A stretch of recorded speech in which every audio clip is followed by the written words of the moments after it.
Welcome back to Space Beat, powered by the USA Today Florida Network. NASA's next big mission could give Earthlings an early alert to solar radiation. Kennedy Space Center Visitor Complex is offering a free pass to future explorers. And speaking of the Visitor Complex, today's guest got a bird's eye view of the launch pads from one of the attractions. And astronauts are ready to restock those shelves as NASA and SpaceX prepare to launch the 23rd Northrop Grumman Cygnus resupply mission to the International Space Station. Hi, everybody. I'm your host, Rob Landers, and joining me today is Space Team reporter Brooke Edwards. Brooke, welcome back. Well, thank you for having me again, Rob. Okay, so we've got a launch coming up later this month.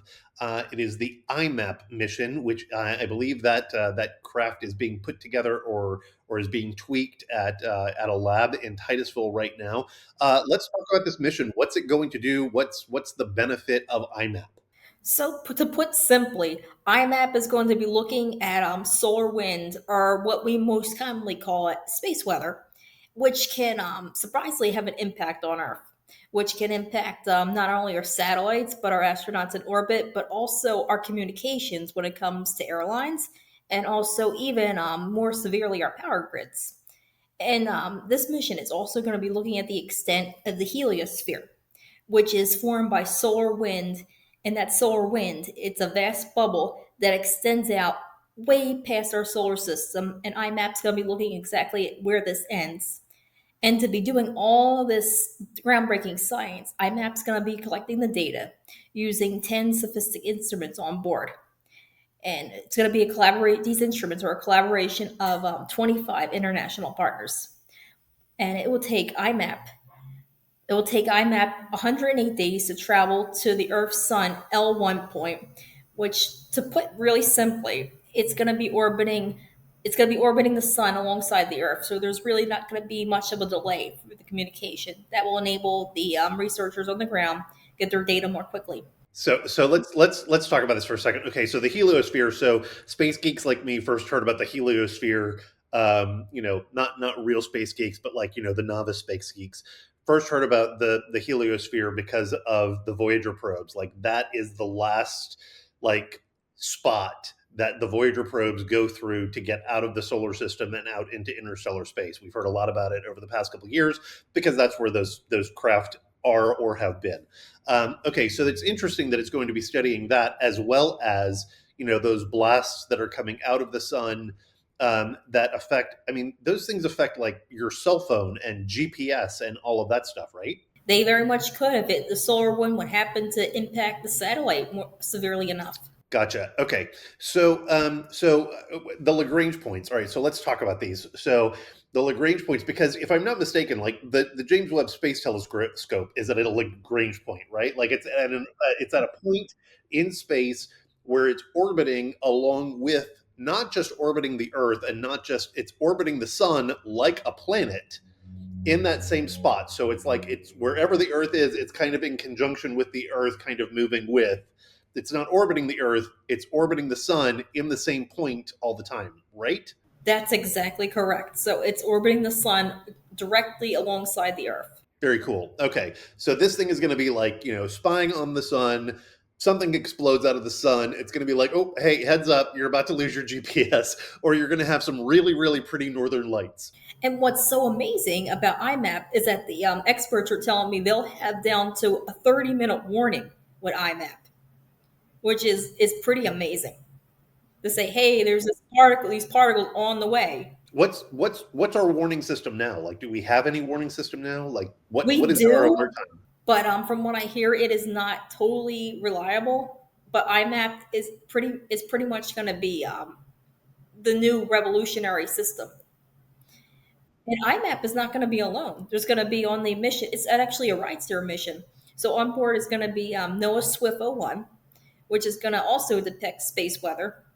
And also, which is really exciting, is going to be the Caruthers Observatory. And that's going to be looking at Earth's exosphere. Okay, what is an exosphere?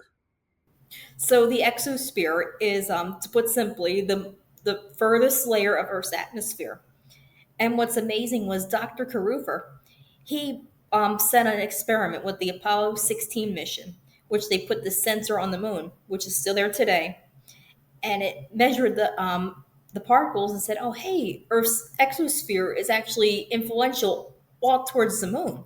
So Earth's exosphere goes further than we ever imagined, but just how far we don't know yet.